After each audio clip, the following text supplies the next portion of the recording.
Alaala ng alitaptap. Tahimik ang gabi sa probinsya. Hindi ito ang katahimikang nakakailang. Ito ang katahimikang parang yakap.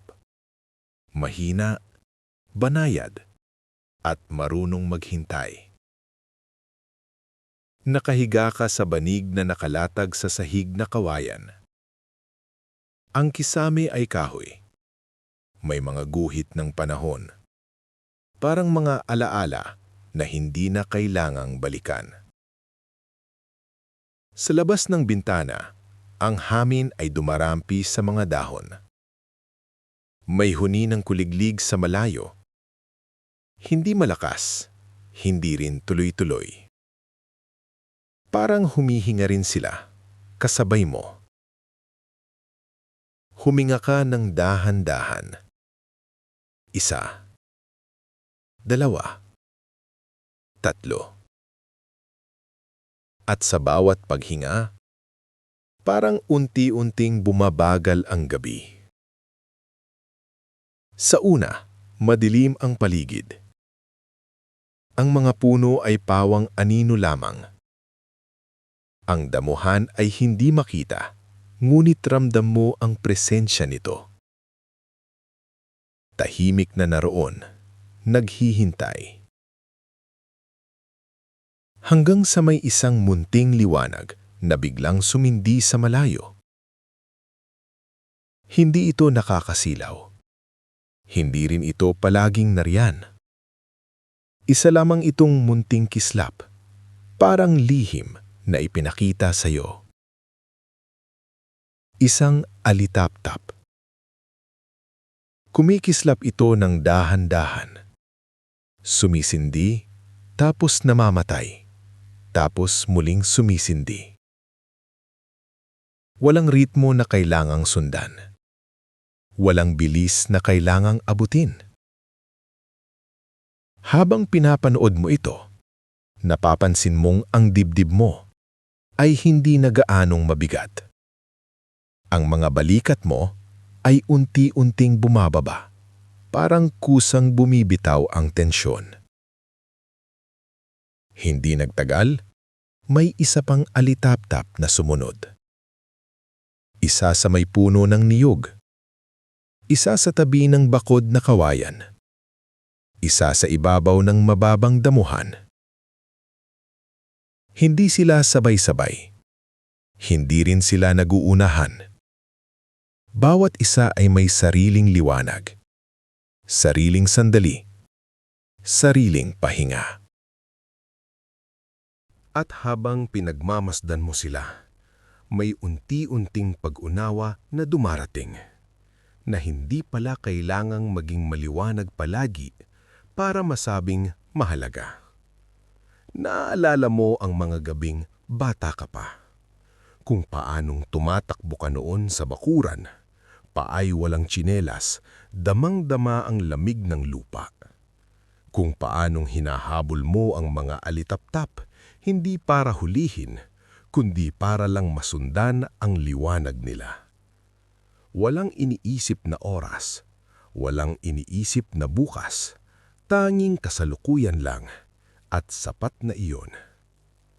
Ngayon, habang nakahiga ka, parang bumabalik ang pakiramdam na iyon. Hindi sa eksaktong alaala, kundi sa damdamin. Ang gaan, ang katahimikan, ang kawalan ng kailangang patunayan. Ang mga alitaptap ay patuloy pa ring kumikislap.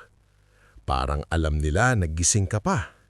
Parang alam nila na kailangan mo ng kaunting liwanag bago ka tuluyang magpahinga. May isang alitaptap ang lumapit sa bintana, na natili lang ito roon. Hindi pumasok, hindi umalis. Kumikislap ito ng mas mabagal ngayon, parang sinasabay ang ilaw sa paghinga mo. At kung makikinig ka, parang may ibinubulong ang gabi. Hindi mo kailangang tapusin ang lahat ngayon. Hindi mo kailangang sagutin ang lahat ng tanong. Pwede kang magpahinga kahit hindi pa handa ang mundo. Ang talukap ng mata mo ay bumibigat na. Hindi mo ito nilalabanan, hinahayaan mo lang. Ang mga tunog sa paligid ay mas lumalambot na. Ang kuliglig ay tila mas lumalayo. Ang hangin ay mas marahan.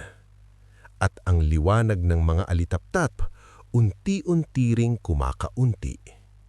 Hindi dahil nawawala sila, kundi dahil oras na rin ng kanilang pahinga. Isa-isa silang namamatay ang ilaw, hindi biglaan, hindi sabay-sabay. Parang paalam, parang pasasalamat, parang sinasabi nilang sapat na ang kanilang nagawa. At sa huling alitaptap na kumikislap sa dilim, ramdam mong ikaw rin ay handa ng sumunod. Ang isip mo ay parang lawa na ngayon. Walang alon, walang galaw, tahimik lang. Ang katawan mo ay mabigat, pero hindi pagod. Mabigat sa paraang komportable. At bago mo patuluyang mapansin, ang liwanag ng huling alitaptap ay unti-unting naglalaho, kasabay ng pag-idlip mo. Ang gabi ay nananatiling nagbabantay. Ang probinsya ay mahimbing na. At ikaw, sa wakas, ay nagpapahinga na rin. Magandang gabi. Matulog ka ng payapak. Ala-ala ng alitaptap. Pagpapatuloy. Hindi ka sigurado kung gaano nakatagal ang lumipas. Ang oras ay parang tumigil na sa pagbilang. Wala ng minuto. Wala ng segundo. Ang natitira na lang ay ang gabi at ang banayad na paghinga mo. Sa damuhan sa labas, may iilang alitaptap pa ring nananatili. Hindi na sila kasing dami kanina. Hindi na rin sila kasing liwanag, pero sapat pa rin. Kumikislap sila ng mas mabagal ngayon. Parang inaantok na rin. Parang marunong rumispeto sa katahimikan ng gabi. Isa sa kanila ang dahan-dahang lumilipad pababa. Tumapo sa isang dahon na basa ng hamog. Hindi gumagalaw ang dahon. Hindi rin ang alitaptap. Pareho silang nagpapahinga. Kung pakikinggan mo ang paligid, mapapansin mong mas kaunti na ang tunog. Ang kuliglig ay isa-isa nang tumitigil. Ang hangin ay bihira ng dumaan. Kahit ang mga puno ay tila nakayuko na sa antok. At sa loob ng katahimikang iyon, may pakiramdam ng pagiging ligtas. Parang sinasabi ng gabi, narito lang ako. Hindi kita iiwan. Ang isip mo ay hindi na gumagala. Kung may mga alaala mang dumarating, malalabo na sila. Parang panaginip na hindi mo kailangang intindihin. Walang bigat. Walang tensyon. Ang katawan mo ay parang nakalubog sa lupa. Hindi lumulubog pababa, kundi hinahawakan, inaalayanan.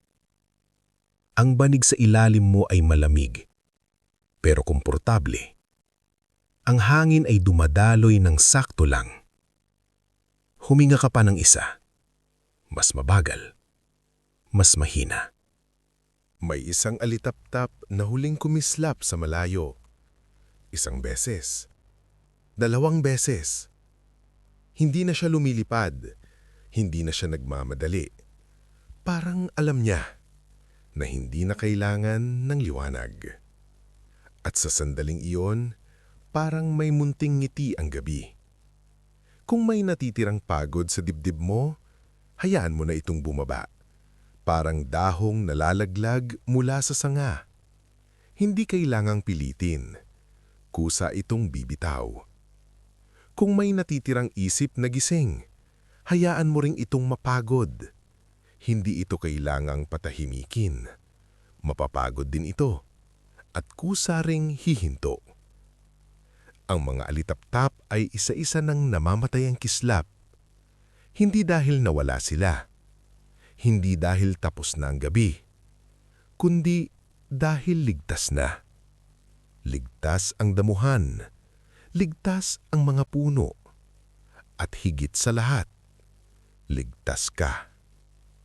At habang ang huling liwanag ay tuluyang naglalaho, ikaw naman ay dahan-dahang lulubog sa isang tulog na walang panaginip, walang bigat, walang ingay. Ang gabi ang magbabantay para sa iyo. Ang probinsya ang hahawak sa katahimikan. At ang mga alitaptap, babalik muli sa susunod na gabi. Magandang gabi. Ipikit mo na ang mga mata mo. Narito ka na sa pahinga.